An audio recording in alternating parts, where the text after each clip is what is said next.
The drone of the vacuum, a monotonous thrum, bordered on meditative. Mark steered the appliance across the deep pile, each pass banishing the last speck of grit. Methodical, predictable, that was him. Maple Ridge Villas offered precisely that, and in abundance. Some chafed under the yoke of its regulations. The obsessive landscaping, the beige window coverings mandated by decree, the biannual white glove inspections of garage interiors. Mark, however, found reassurance in them. They were a bulwark against chaos, a promise of serenity. He transitioned to the kitchen, where he waged war on the gleaming surfaces of the stainless steel with a microfiber cloth. Not a smudge, not a stray fingerprint, everything reflecting the sterile glow of the LED fixtures. He even buffed the microwave's interior, verging on the compulsive, yet unable to stop himself. A pristine space equaled a tranquil mind. A stark white envelope reposed on the granite countertop. HOA insignia. Mark's breath hitched. Even within his meticulously curated world, the outside, or rather, Patricia Kringle, that self-appointed guardian of suburban uniformity, invariably found a way in. He anticipated the usual litany, a trivial offense disguised in the language of corporate politeness, punctuated with threats of financial penalty and communal shunning. He tore it open.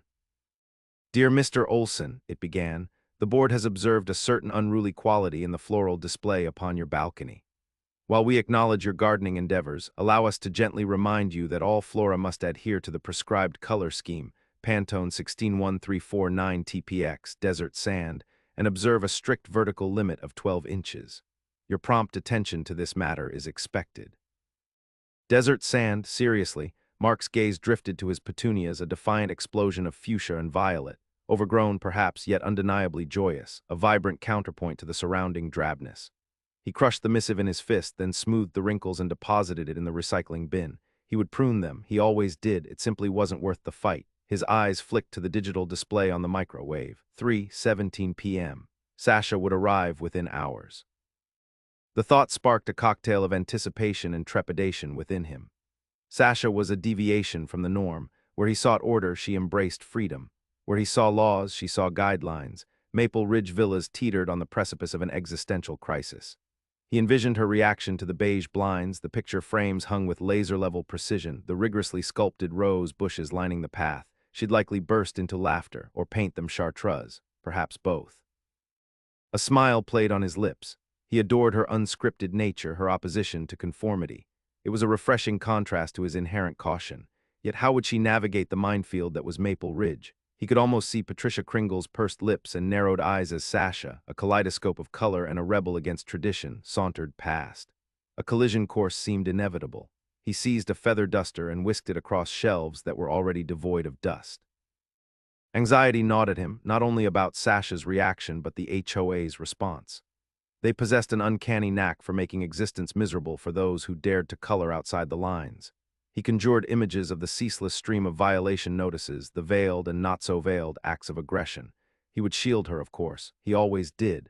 However, against an entity like the Maple Ridge HOA, even he felt a flicker of uncertainty. He stepped onto the balcony and appraised his petunias. They possessed undeniable beauty. He'd selected them from a local grower, eschewing the approved list provided by the association.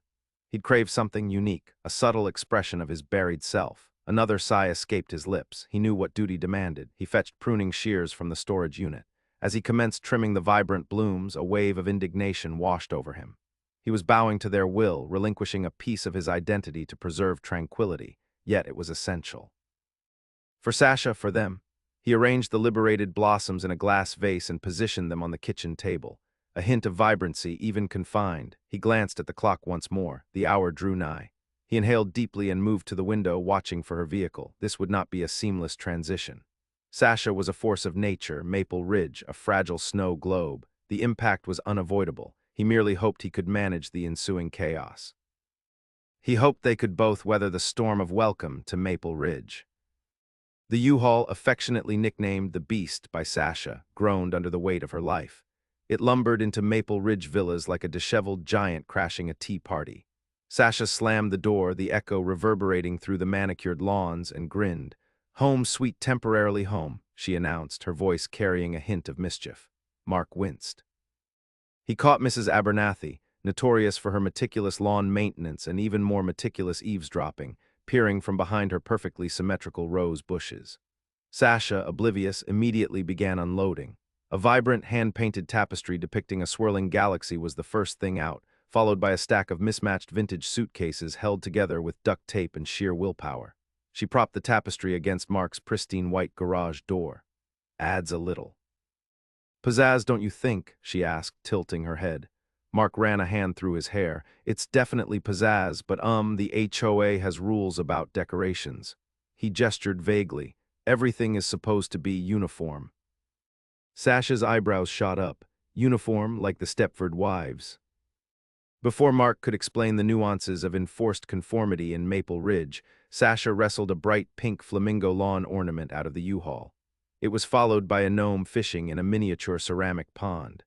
"Sasha, honey," Mark said, his voice tight, "maybe we should start with the boxes inside." She planted the flamingo next to Mrs. Abernathy's prize-winning petunias. "Nonsense. These guys need some sunshine. Besides," she winked, "a little rebellion never hurt anyone." He sighed. This was going to be a long few months. Inside, Sasha's organizational skills proved to be as chaotic as her decorating choices. Clothes exploded from suitcases, art supplies took over the dining table, and a collection of vintage vinyl records threatened to turn the living room into a spinning vortex. "Okay," Mark began, picking his way through a pile of brightly colored scarves, "about those rules." Sasha perched on a precarious stack of books, her eyes sparkling with amusement. "Enlighten me, my love. What draconian decrees must I abide by?" He pulled out the HOA handbook, its pristine pages a stark contrast to Sasha's bohemian energy. He flipped to the section on parking. "You can only park one vehicle in the driveway at a time, and absolutely no commercial vehicles overnight." "The beast is a commercial vehicle?" Sasha asked, feigning innocence. "She's practically family." Mark continued, his voice growing more anxious. "No excessive noise after 10 p.m. All garbage must be in regulation bins, and bins must be kept out of sight except on collection days. Lawn ornaments are restricted to, well, actually, lawn ornaments are prohibited altogether." Sasha burst out laughing. "You're kidding, right? They have rules about gnomes." "And flamingos, apparently," Mark muttered. Later that afternoon, while Sasha was attempting to hang the galaxy tapestry from Mark's living room wall, using, much to his horror, duct tape, a sharp knock echoed through the house. Standing on the porch, arms crossed, was Mrs. Abernathy. Her usually meticulously coiffed hair was slightly disheveled, and her face was a mask of disapproval. "Excuse me," she said, her voice dripping with disdain. "I couldn't help but notice the additions to your lawn. I must inform you that such displays are not permitted in Maple Ridge villas." Sasha emerged from the living room, a tube of duct tape still in her hand. "Oh, you mean Penelope. She's my emotional support flamingo, and Ferdinand the gnome is a champion angler, you know." Mrs. Abernathy's lips tightened. "They are violations. I expect them to be removed immediately, and that garish fabric on the garage is an eyesore." Sasha's smile vanished. "Garish, this is art, lady, and Penelope and Ferdinand are bringing joy to the world, one lawn at a time." Mark stepped forward, placing a hand on Sasha's arm.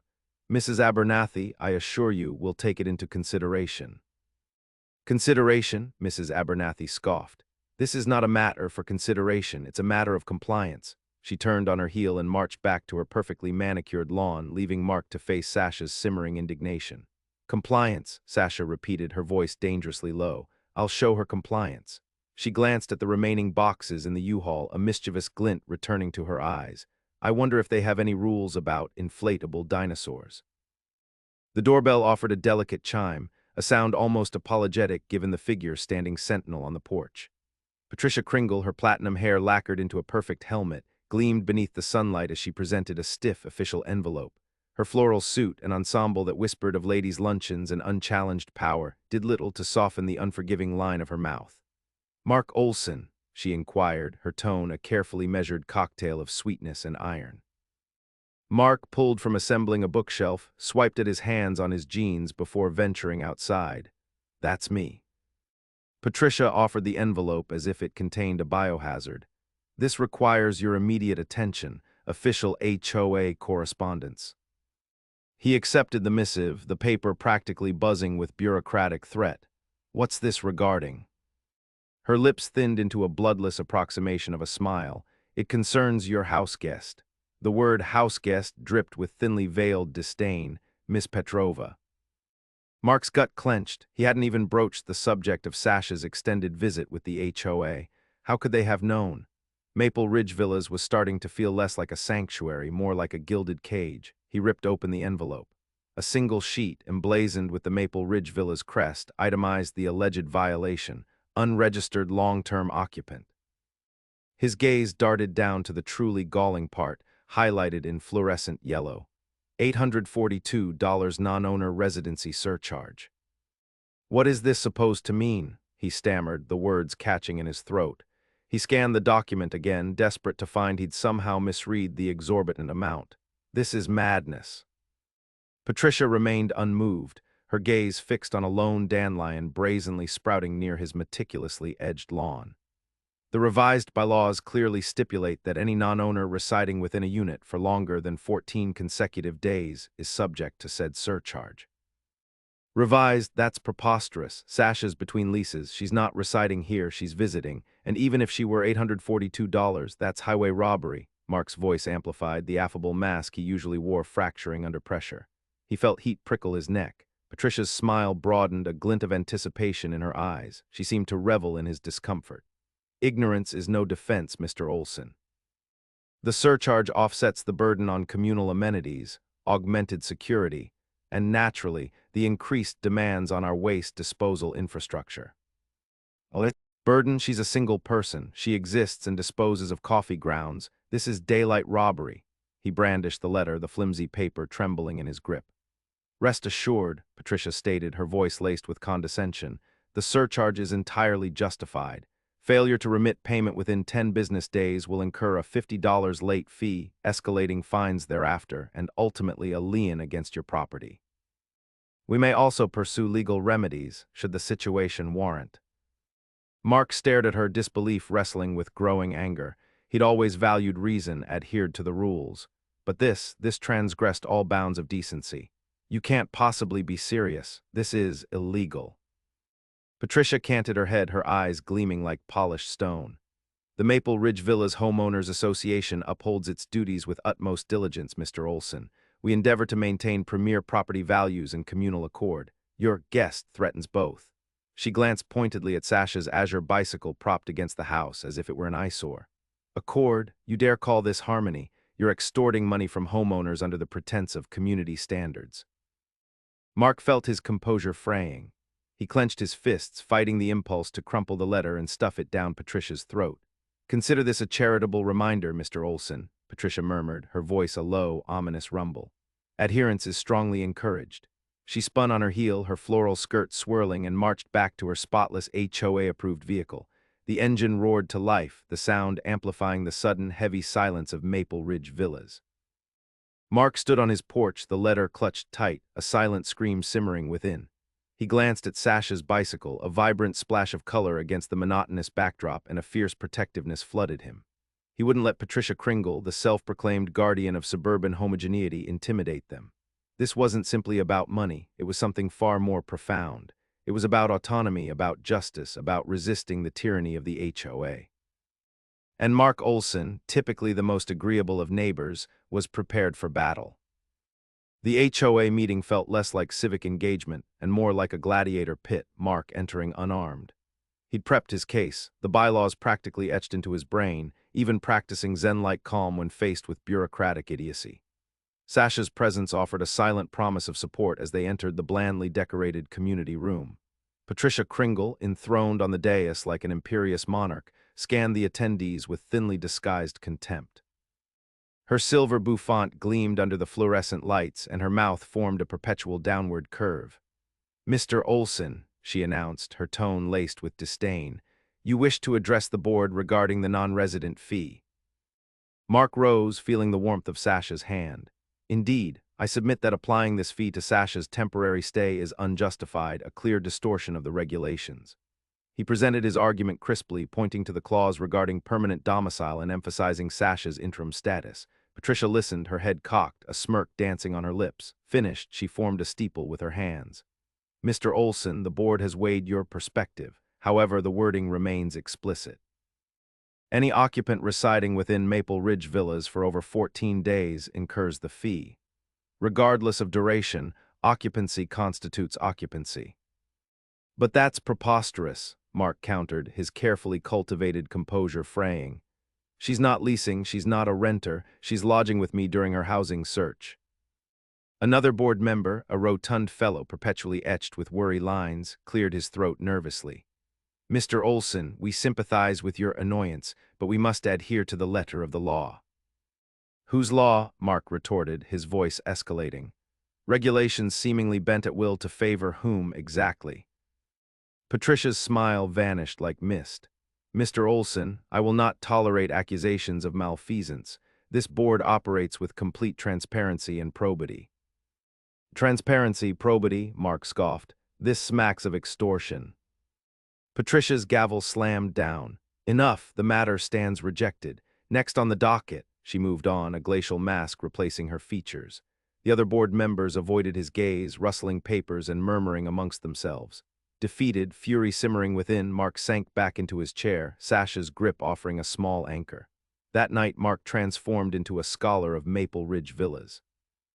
He mined every HOA document available, covenants, council transcripts, architectural edicts, and printed them, scattering them across the dining table like pieces of a jigsaw puzzle made of thorns. Clauses were highlighted, sections cross-referenced, notes scribbled in the margins, fueled by caffeine and simmering resentment. Hours vanished in a blur of legalese. He hunted for a loophole, an inconsistency, anything to wage war with. Yet the deeper he delved, the more impregnable the HOA seemed, their power total.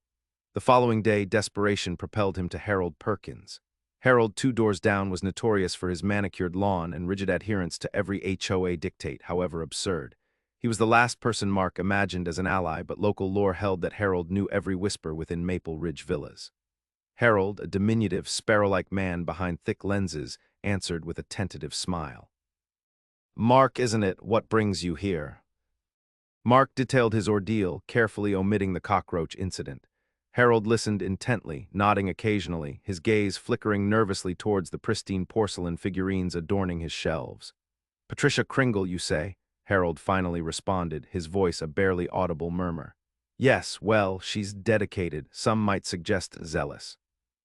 Zealous is an understatement, Mark muttered. She's a despot. I need ammunition, anything to challenge her position. Harold hesitated, then waved Mark inside. He steered him to his overflowing study, a chaotic landscape of newspapers, journals, and arcane reference books. The thing about Patricia, Harold whispered, lowering his voice further, is that she demands perfection from others, but, well, her own record isn't entirely spotless. What do you mean? Mark leaned in, piqued. Harold glanced around, his eyes darting. There was the issue with the unapproved outbuilding years ago, before my time, naturally, but I've gleaned rumors it was quietly buried, so to speak. He tapped his nose with a conspiratorial air, and there was the dog-grooming fracas. She asserted it was for a therapeutic companion, yet he trailed off, letting the insinuation settle. These matters tend to vanish, but someone well-connected.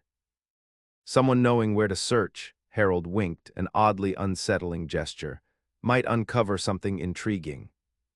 A spark of hope flared within Mark. Harold Perkins, the quiet, compliant neighbor, might hold the secret to dismantling Patricia Kringle's autocratic reign. He left Harold's residence with renewed determination, a pinprick of light in the suffocating darkness of Maple Ridge Villas. The battle, it appeared, was far from finished. The spare bedroom smelled faintly of dust and forgotten resolutions as Mark plunged into the HOA archives. He'd sworn off these paper trails, yet Patricia's victory felt too facile, too unearned. A chink, a deeper vulnerability had to exist. He unearthed a folder marked Landscaping Correspondence.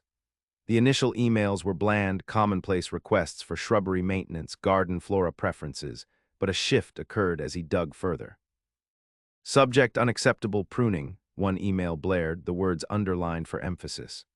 The azaleas near Building C appear ravaged, resembling less cultivated flora, more a scattering of plucked fowl. Rectification is expected forthwith. Mark smirked. Plucked fowl. He scrolled, the complaints escalating in their absurdity. A sprinkler head askew, a rogue blade of grass, mulch of an unacceptable hue. Each perceived transgression spawned a flurry of increasingly strident demands. Then he spotted it. A stark memo, 6 months old, addressed to all Maple Ridge Villas residents. The subject, regarding landscaping services. Even by Patricia's standards, the memo was clipped. Please be advised that Greenscape Landscaping is no longer contracted with Maple Ridge Villas, it declared. This decision stems from repeated failures to meet the community's standards, specifically the discovery of a discarded candy wrapper on the property. A mere candy wrapper had terminated a contract. Mark scanned the memo again, his fingers tracing the severe typeface. It was more than control. It was a bordering on unhealthy craving for order, for impeccable hygiene, for absolute flawlessness. He squeezed his eyes shut, the image of Patricia's immaculate living room burned in his mind, the compulsively arranged cushions, the gleaming surfaces, and air that seemed sterile. This wasn't just preference, it was an affliction. A sudden notion, sharp as glass, cut through his frustration. A surge of something akin to triumphant joy coursed through him. This was larger than the $842 fee. This was about revealing the ridiculousness of Patricia's dominion, shattering the illusion of command she so desperately maintained. Mark grabbed his phone, scrolling until he found a familiar name, Sal DeMarco. Sal possessed an eclectic skill set, often residing in morally ambiguous territory. Years had passed since their college days, but Mark knew Sal would pick up. He always did. Sal, Mark began, pitching his voice low. Mark Olson here, ring any bells? A pause, then a voice, raspy as worn leather, answered. Olson, holy smokes, what kind of predicament are you tangled in now, buddy? Mark laid out his situation, omitting the finer points of his plan. He simply needed a specialized kind of help, something subtle, something offbeat. Sal listened intently, a low rumble of a chuckle emanating from him. Offbeat, huh? You always had a penchant for the theatrical, Olson. Mark inhaled deeply. So can you assist me or not? Let's just say I have connections with connections, Sal said, his voice dripping with amusement. What exactly are we talking about here? Mark faltered for a moment, a shadow of doubt flickering across his resolve. Was he truly about to do this? Was he about to unleash havoc? He pictured Sasha, the injustice of the unwarranted fee, Patricia's self-satisfied grin. He conjured the image of the offending wrapper, the axed landscaping company, the butchered azaleas. I need something that'll really rattle her cage, Mark said, his voice hardening. Something that will really get under her skin. Sal's laughter boomed, a resonant, guttural sound. Under her skin, you say? I believe I know just the ticket. He then gave Mark directions for the following day. Mark disconnected the call, a curious blend of excitement and nervousness churning within him. He realized he was treading a treacherous path, that his scheme could easily collapse, but gazing at the stacks of HOA documents, at the evidence of Patricia's all-consuming control, he knew he couldn't retreat. He had discovered her Achilles' heel. And he intended to strike it. The digital rabbit warren started, predictably, HOA revenge legal loopholes. The vast majority screamed don't, but on the digital frontier's fringe, a neglected forum sparked Mark's interest. It hinted at psychological ploys, played on ingrained fears, and the calculated deployment of insects. A ludicrous notion, yet no more so than Patricia Kringle herself. The next hour vanished as he honed his search, ultimately unearthing a specialized pest relocation service. Not eradication, but something far more lateral. He punched in the local number, a pulse throbbing in his ears. Bonavita's bugs, Benny at the mic, what's bugging you? The voice rasped like sandpaper. Mark hesitated. I require pest control, of a decidedly unique nature. Unique, huh, friend, you wouldn't believe what passes for unique these days. Termites in tuxedos, mites moonwalking, spill the beans. Their rendezvous point, a humble diner basking in the outskirts' greasy glow. Benny Bonavita was diminutive, his countenance resembling a balled-up tissue, eyes absorbing ambient light like twin black holes. His attire consisted of a sullied jumpsuit, and he radiated an aroma reminiscent of moth flakes and rich humus. So, Benny commenced, having decimated his cheeseburger's top half. You're looking to unleash the beasties, no judgment here, just need the specifics. Standard-issue German cockroach. Resilient, adaptable, but lacking artistry, or something with a touch more panache. Mark, who'd envisioned purchasing a box from the local pet emporium, felt his stomach churn. Absolutely non-lethal, he stressed, merely disruptive. Benny gave a measured nod, wiping his mouth with a paper square. Disruptive, I dig it. Guess that rules out the hissers then. Impressive audio, but nippy. We also carry the Madagascar sunset, gorgeous shell, iridescent as spilled gasoline but dawdlers. not exactly a shock-and-awe kind of roach. He produced a scarred tablet, flicking through insect glamour shots. Mark gaped, repulsed, and riveted. "I was thinking American cockroaches," Mark ventured, recalling a snippet gleaned from his frenzied research. Sizable, swift, and prevalent enough to seem almost accidental. Benny emitted a dry chuckle. "Classics never die for a reason. If you want to leave a mark, how about the Turkestan roach, renowned for their blistering speed and adaptability? Plus, population explosions quicker than the American variety. No diseases to spread and quite harmless. Seems to fit what you are after." Mark weighed it, and, quantity-wise. Benny's shoulders lifted in a shrug. "Depends on the desired level of ruckus. 100, 1,000, 10. Heck, we can dye 'em if you're going for performance art." Mark's breath hitched. 10,000. The sheer audacity possessed a bewitching quality. 10,000, he breathed, the words barely there.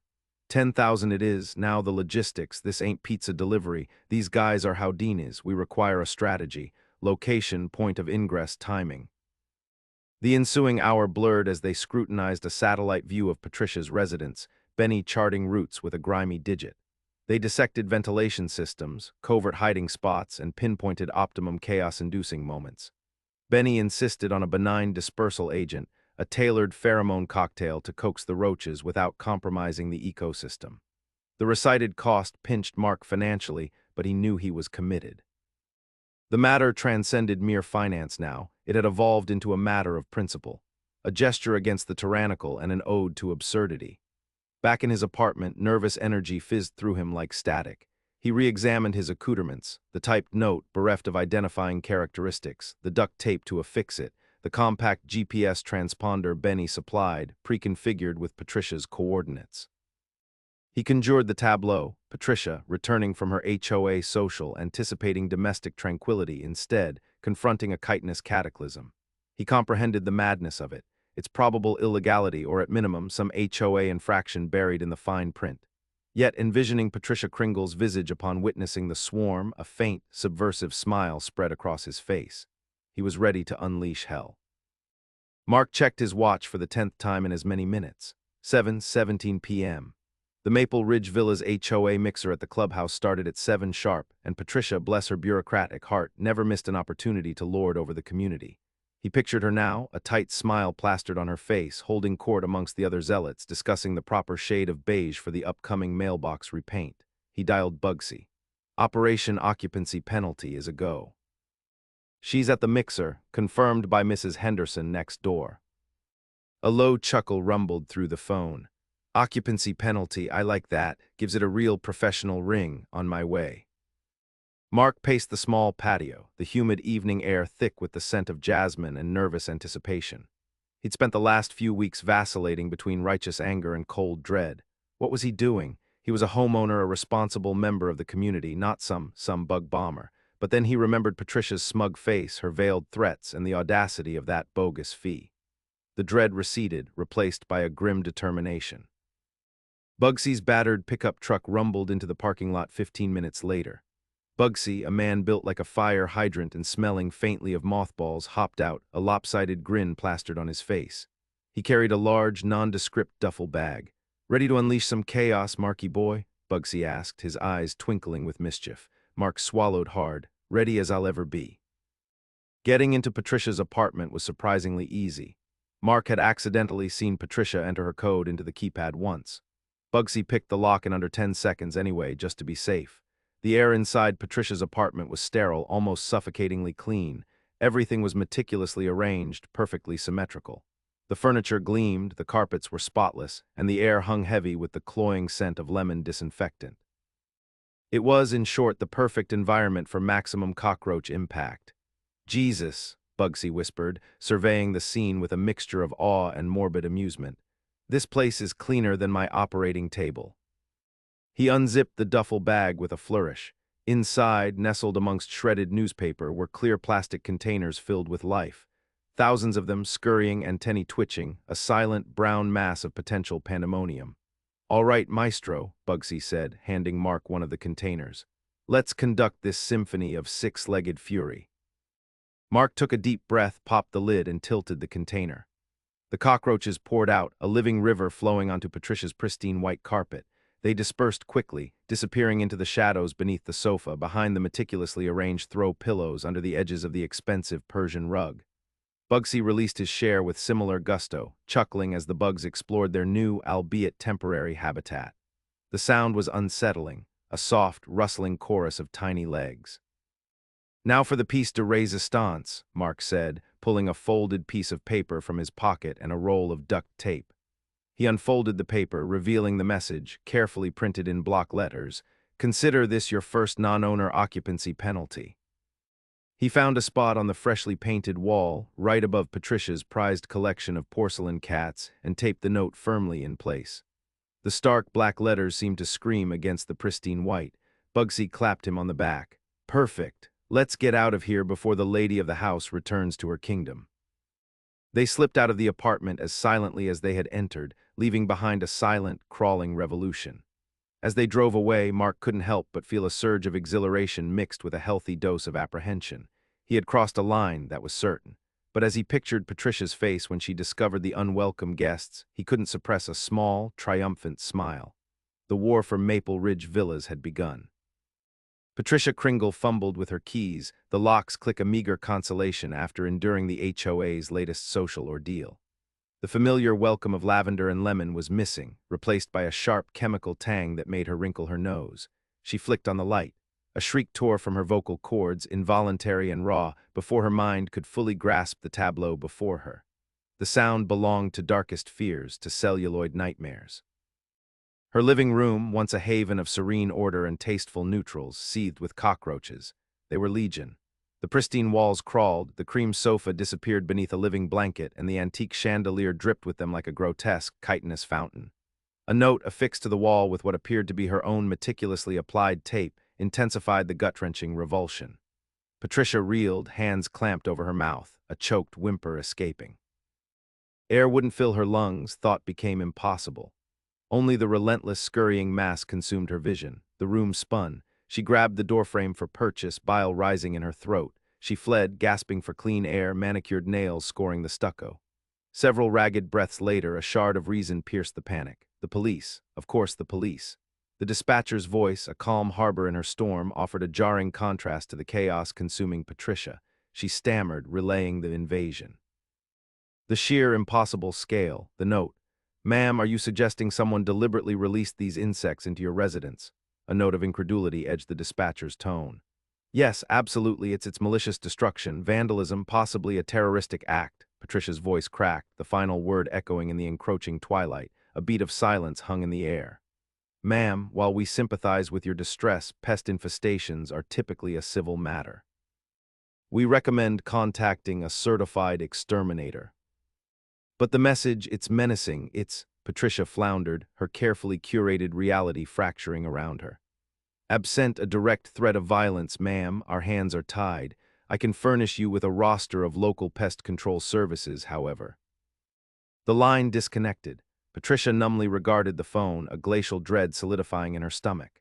This wasn't some random natural event, it was targeted, personal. Next, the HOA. Surely, they would grasp the gravity of the situation. This was a flagrant violation of community standards, a public health risk, a plague loosed upon Maple Ridge Villas. The hastily convened board meeting proved a farce. Several members offered strained chuckles, avoiding her gaze. Mr. Henderson, the treasurer, repeatedly cleared his throat, fiddling with his tie. Mrs. Abernathy, a connoisseur of gossip, nearly failed to suppress a snicker. "Patricia, dear, are you certain it's quite as dire as you portray?"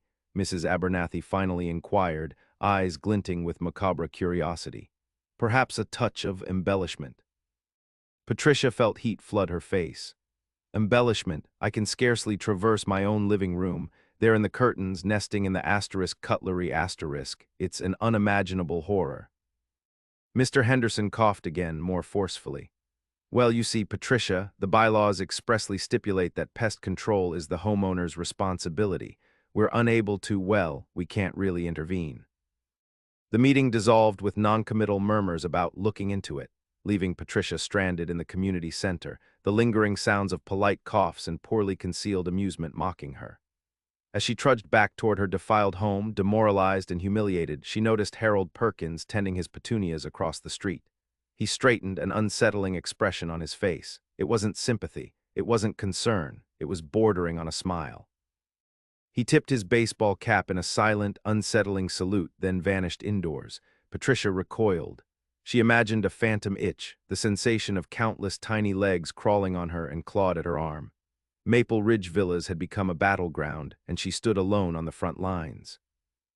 The notice, stark against the bulletin board's cork, was typed on official Maple Ridge Villas letterhead. Under the harsh glare of the pool area light, the paper practically vibrated. Mark lingered, pretending to study a flyer for aqua aerobics before letting his gaze slide to the announcement. Concise, lacking the usual HOA doublespeak, it declared, "Effective immediately, I, Patricia Kringle, am resigning from my position as president of the Homeowners Association and from the board of directors. I will no longer be participating in any HOA-related activities. Sincerely, Patricia Kringle." Her signature, a jagged line, betrayed a tremor. A flicker of something akin to guilt, immediately quashed, pricked at Mark. A second missive surfaced 2 days later. This time, the generic HOA logo adorned the top, replacing Kringle's personalized stationery. The announcement, delivered in stiff, bureaucratic prose, stated, "The Board of Directors has reviewed the matter of non-owner residency fees. After careful consideration, the board has decided to rescind the policy requiring said fees, effective immediately." No apologies offered, no explanations volunteered. A silent reversal, as if the entire debacle had been a mere administrative oversight. Then came Sasha, piloting a U-Haul overflowing with canvases, paints, and a motley collection of furniture. It took 2 trips to wrestle it all upstairs. Her laughter, an unusual sound piercing the typically hushed stairwell, prompted Mrs. Henderson from across the hall to peek through a parting in her curtains. Sasha, oblivious, beamed. "Morning, well, afternoon, I guess, moving day." Startled, Mrs. Henderson mumbled incoherently and retreated into her sanctuary. Mark watched as Sasha breathed life into their sterile apartment, transforming it into a vibrant refuge. A bold splash of crimson here, a swirling abstract there. Her paintings, brimming with emotion, replaced the bland, mass-produced prints that had previously hung on the walls. Fairy lights, like captured fireflies, twinkled along the bookshelf, casting a warm glow on her collection of art tomes. The air, previously saturated with the scent of artificial freshness, now carried the evocative blend of turpentine and lavender. Even the furniture seemed to exhale, the sharp edges softening beneath a vibrant array of cushions and textured throws. That evening they settled onto the patio as the setting sun splashed the heavens with fiery hues. Sasha had strung paper lanterns, their gentle radiance bathing their faces in a soft light. She sipped wine, her bare feet casually resting on the wrought iron railing. The quiet felt comfortable, a world away from the strained, watchful silence that had gripped Maple Ridge Villas just a week earlier.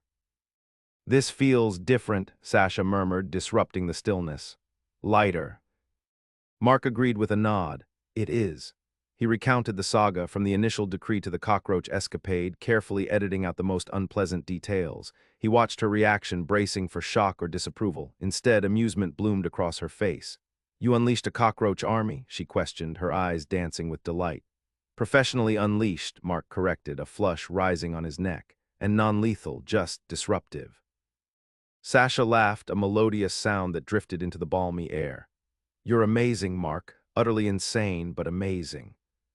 He reached for her hand, his fingers finding purchase between hers. "I was just beyond angry. They tried to control every detail, bully us into submission. I couldn't let them get away with it." He pictured Patricia Kringle, isolated in her cockroach-plagued apartment, her meticulously controlled world collapsing around her. He imagined her desperate attempts at cleaning, the utter futility of it. A pang of guilt pierced him, quickly smothered by self-justification. She provoked him, she'd pushed him too far. "Do you think," Sasha began, then hesitated. "Think what?" "That she's all right, Patricia, I mean." Mark shrugged. "I doubt it, but she'll survive. She's a resilient one in her own peculiar way." He surveyed the meticulously groomed lawns, the cookie-cutter houses stretching into the twilight. The air hung still, yet he sensed a subtle shift, the loosening of the invisible tension that had always permeated Maple Ridge Villas. He could almost perceive it, a collective exhalation from the other residents, a tacit understanding that the reign of terror was over. He tightened his grip on Sasha's hand. "What matters is we're all right. We stood our ground. We won." As the last embers of sunlight faded and the stars began to pepper the night sky, Mark recognized a valuable lesson learned. Sometimes the only way to combat tyranny is to introduce a little calculated chaos, and sometimes the most unlikely bonds are forged in the crucible of injustice. He gazed at Sasha, her face illuminated by the gentle glow of the lanterns, and smiled. He discovered his ally, his partner in mischief, his fresh start.